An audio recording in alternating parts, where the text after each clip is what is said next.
Hello mga ka-Antrip, good evening po sa ating lahat. Welcome back again to our channel. Kumusta po kayo? So katatapos lang po namin mag-unbox at mag-check nga po nung 16 boxes na mga motor parts items galing po sa Manila supplier. So medyo may isi-share akong disadvantage sa inyo kapag kayo ay nagkaroon ng supplier na talagang malayo sa inyong probinsya, natatawid pa ng karagatan at babiyahe pa ng ilang daang kilometro bago ang inyong location. Pero bago tayo magpatuloy, kung bago ka pa lang sa channel na ito at hindi pa nakapag-subscribe, ang pinag-usapan po natin dito ay more on motor parts business and accessories, tips po, and sa mga maliliit na advice. So, kung magustuhan nyo po ang nilalaman ng ating channel ay paki-click na lang po ang subscribe button at paki-click na rin po ang notification bell para ma-notify kayo tuwing may mga in-upload po tayong bagong video.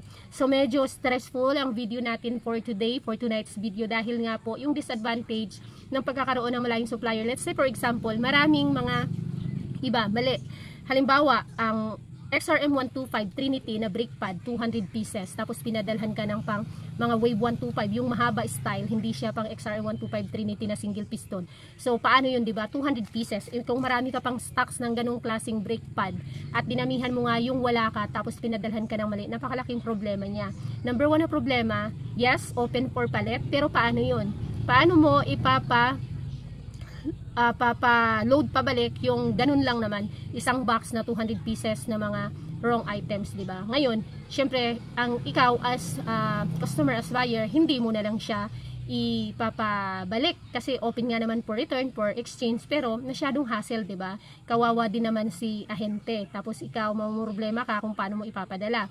Tapos bibit-bitin ni ahente, marami siyang problemahin. So as konsiderasyon, iti-take mo na lang or kukunin mo na lang, tapos order ka ulit ng panibago yung sa in-order mo talaga. Ngayon mag-overstock ka doon sa items na yon, sayang siya, di ba? Let's say for example, halimbawa yung na-order ko is 200 pieces, so medyo marami siya. Ngayon kung may stock pa ako na mga nasa 100 pieces to 50 pieces to 100 pieces, so mag-overstock na ako. Ngayon, ang problema niyan kasi, yun nga, kahit sinasabi na pwede pang palit, pero magkukonsidera din tayo doon sa ahente na masyadong mahasel.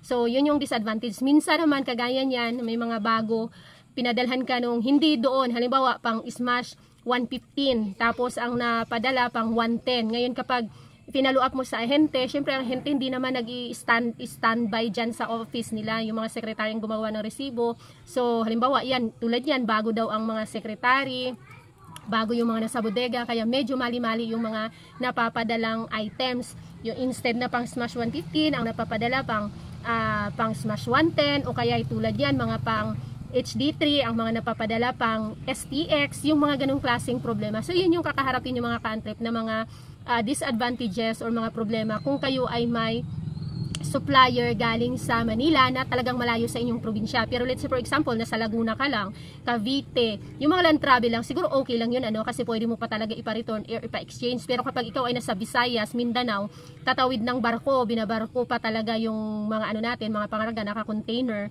tapos kukunin mo sa mga sa mga cargo forwarder, tapos ibabiyahe mo sa iyong lugar, nababiyahe ka ng 5 to 6 hours to 7 hours, tapos pagdating mali. Tapos syempre konsidera nga hindi mo na siya mapapalitan.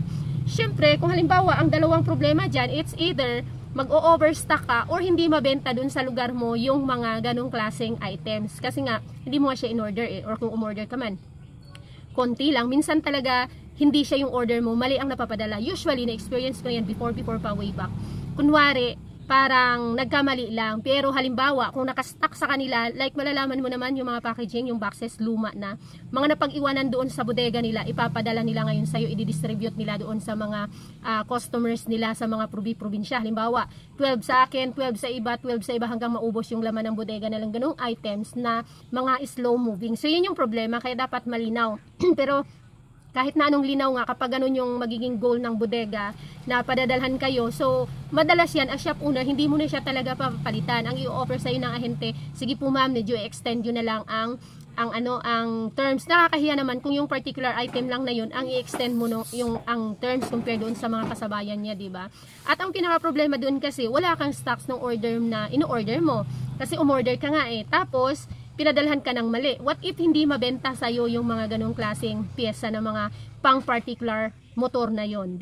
Paano ka? Wala kang stocks or mag-overstock ka or matutulog din sa'yo yung mga items na yon. May mga ganong strategy din kasi yung mga supplier lalo na yung mga sa Manila supplier na mga natutulog na sa bodega nila na as much as possible, ma-distribute talaga nila before mag-end ang year na yan. Halimbawa ngayon 2025, before matapos ng 2025, dapat clear ang bodega nila, di ba? Kaya yun dinidistribute nila. Yun yung masakit sa ulo para sa part nating mga customers nila kapag ganun yung naging strategy nila. Kasi kanya imagine, 12 na hub kung mali, 12 na brake panel kung mali, 12 na flange hub na mali.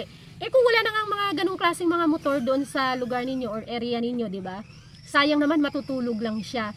So sa mga nag-i-start dyan at lagi talagang nagtatanong sa akin na gustong mag-direct supplier, minsan po or kadalasan po talaga ang mga Manila supplier, lalong-lalo na kung sila po ay mga manufacturer talaga or sila yung mga importer, per second, third po na order nyo talaga ay cash basis din po talaga yan. Tapos usually mayroong mga CI at minsan kung wala kang kakilala na mga iba pang ahente na mga taga Manila or mga malalaking supplier din na nagsusupply sa'yo, hindi kanila mapapautang. Advantage yung mga Manila supplier dahil nga mahaba yung terms nila sa pagpapautang. Ang problema, hindi ka po basta-basta makakautang sa mga Manila supplier, lalo na kung sa mga manufacturer at saka talaga sa mga importer.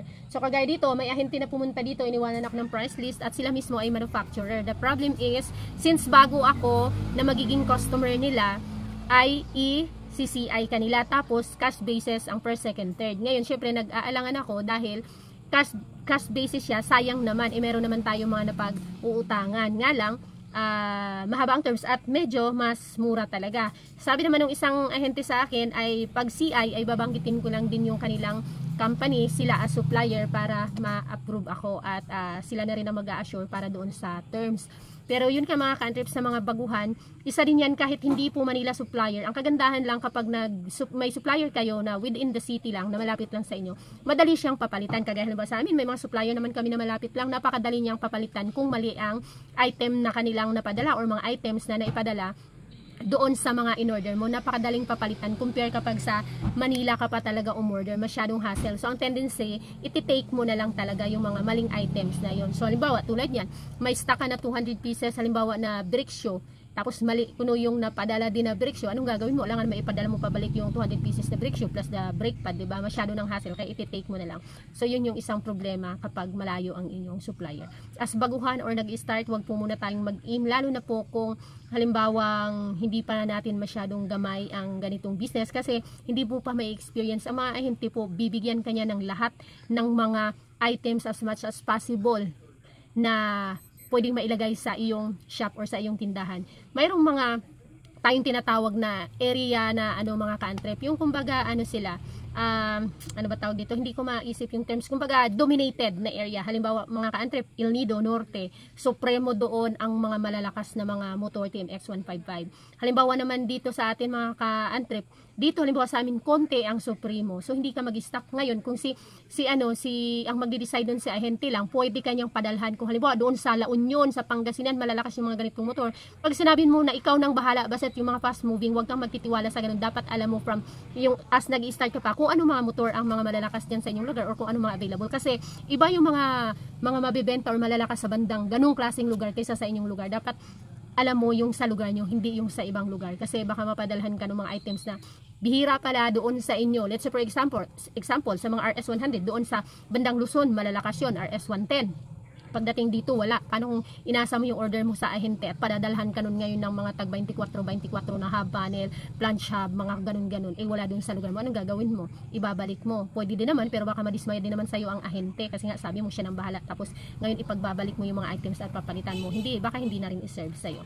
So yun mga ka-antrep, medyo stressful itong aking video dahil nga sumakit ang ulo ko doon sa part na yun.